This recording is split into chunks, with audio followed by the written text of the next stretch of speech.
Welcome to El Hijo. I probably butchered that already. It's an adorably endearing and challenging non-combat stealth puzzle game. This is yet another game published by Handy Games that I'm reviewing. The other, which is probably my personal gotti for 2020, was Chicken Police Paint It Red. I love that game. Check out the review after this and let me know what you thought of the game, or if you play Chicken Police Paint It Red. I love that game so much.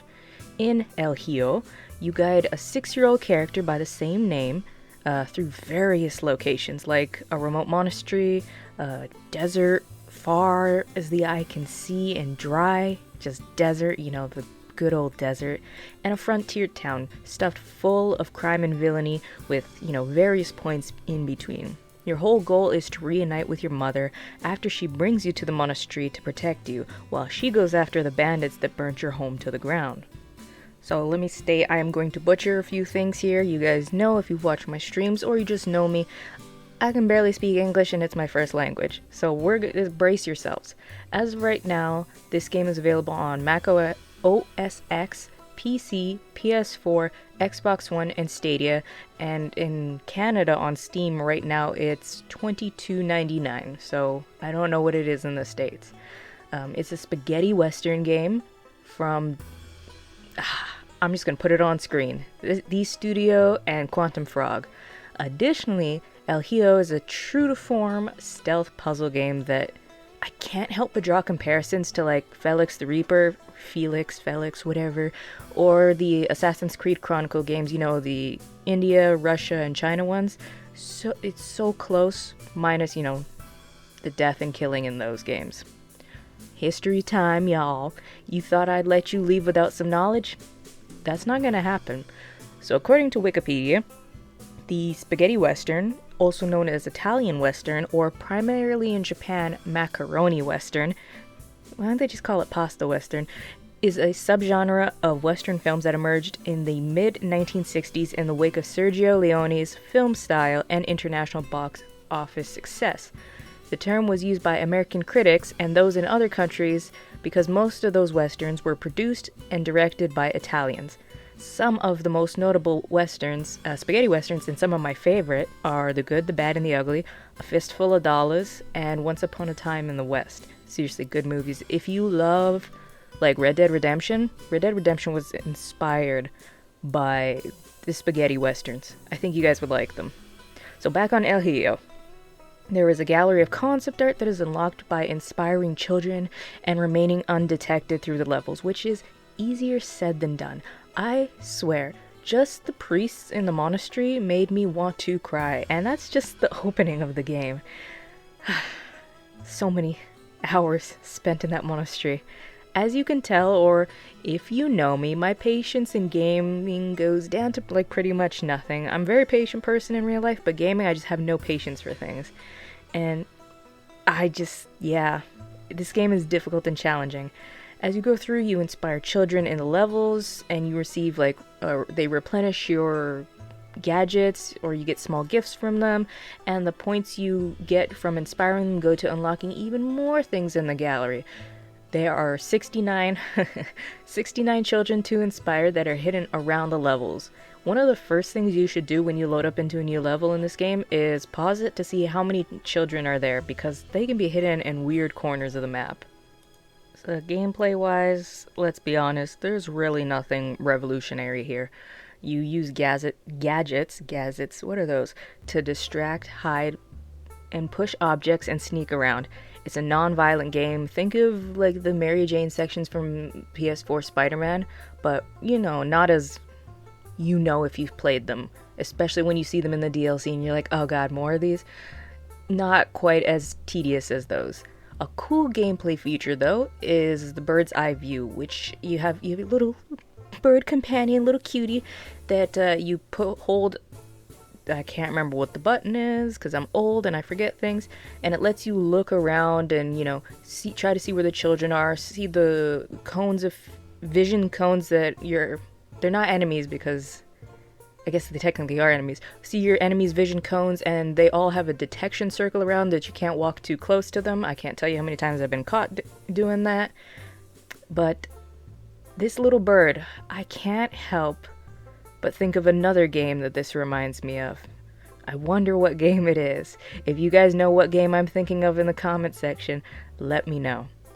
It pays to explore the levels, not just to find the kids to inspire, but you can find the caches, to replenish your gadgets, save points, or other ways to go.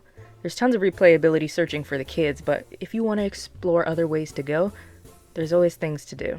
It feels like there's endless possibilities on how to complete the levels. I know there's not, but it feels like that. Of course, like most puzzle games, some of these levels are easier than others, and they get more complex as they go on, and it made me almost want to cry sometimes. However, it feels like you'll never really get stuck, as there's always a way, or at least it feels like there's another way to go and explore, and possibly cheese. There's a lot of things you can cheese, and the game lets you get away with quite a bit more than you would in a combat stealth game. Additionally, I don't know if this is actually a thing or if I'm losing my mind, probably a little bit of both, but there seems to be crows that guide El Hijo as he goes through certain levels. Not in underground levels, but I found when the above ground levels, maybe that's just me. I'd have to talk to the devs and ask them, am I losing my mind or is this a real thing? Sometimes you even get to play as El Hijo's mom. She's a tough, resourceful woman who has a whole new moveset. She can jump over things where El Hijo can only crouch around them and move around them. He can't jump over things.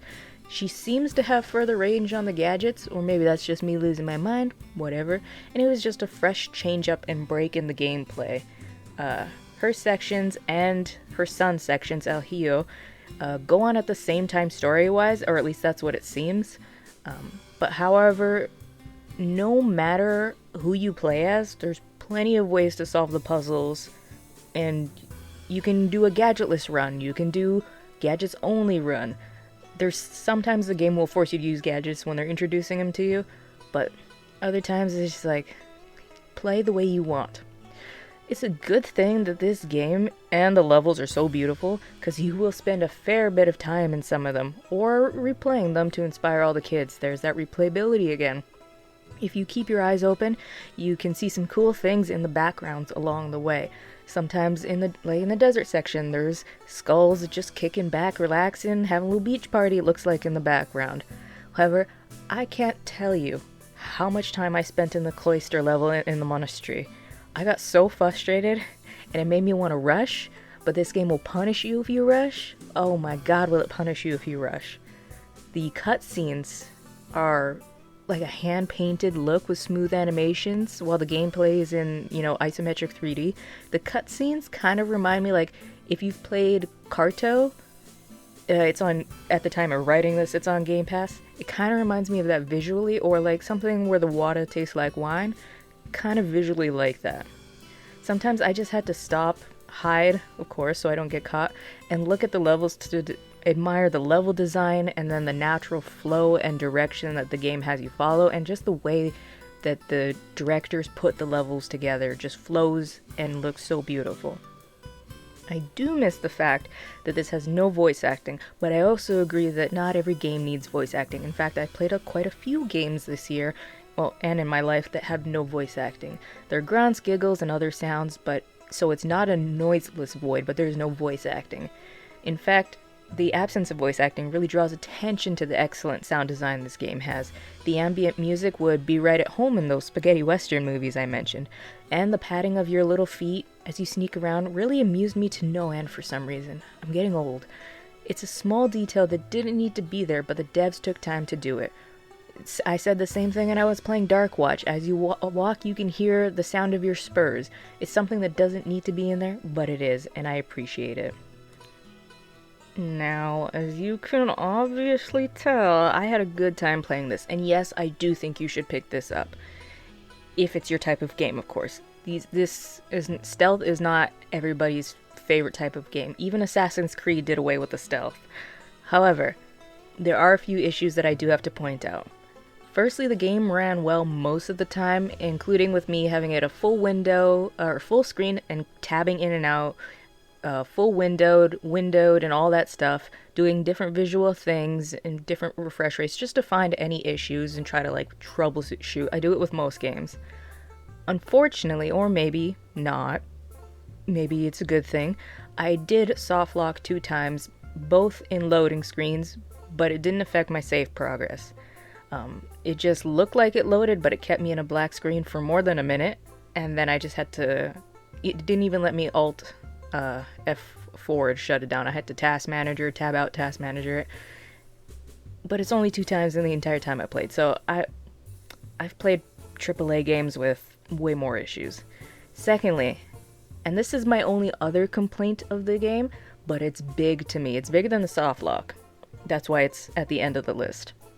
If you exit a level, it resets all your progress. Yes, I know it warns you, but what's the point of the save points that you have to walk over in the levels if it all gets reset?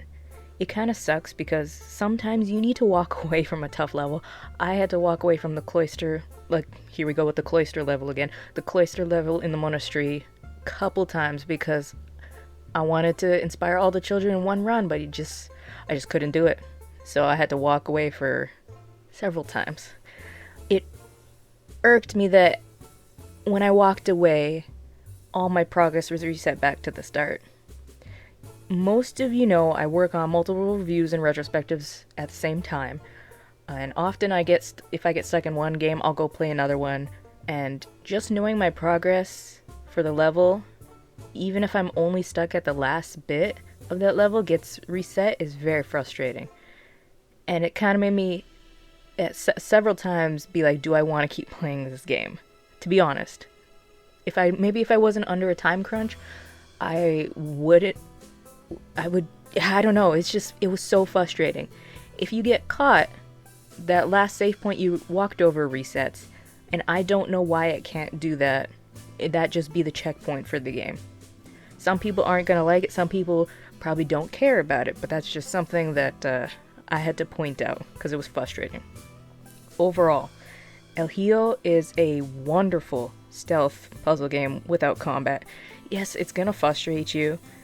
Yes, some of the levels may be harder than others, and sometimes it may feel unfair, but the gameplay, which is tried and true, the setting, that spaghetti western goodness, and the story of El Hijo reuniting with his mother and his mother kicking ass and taking names will make up for it. Like I said, it's available on Mac OS X. Ooh, my brain does not want to say that tonight.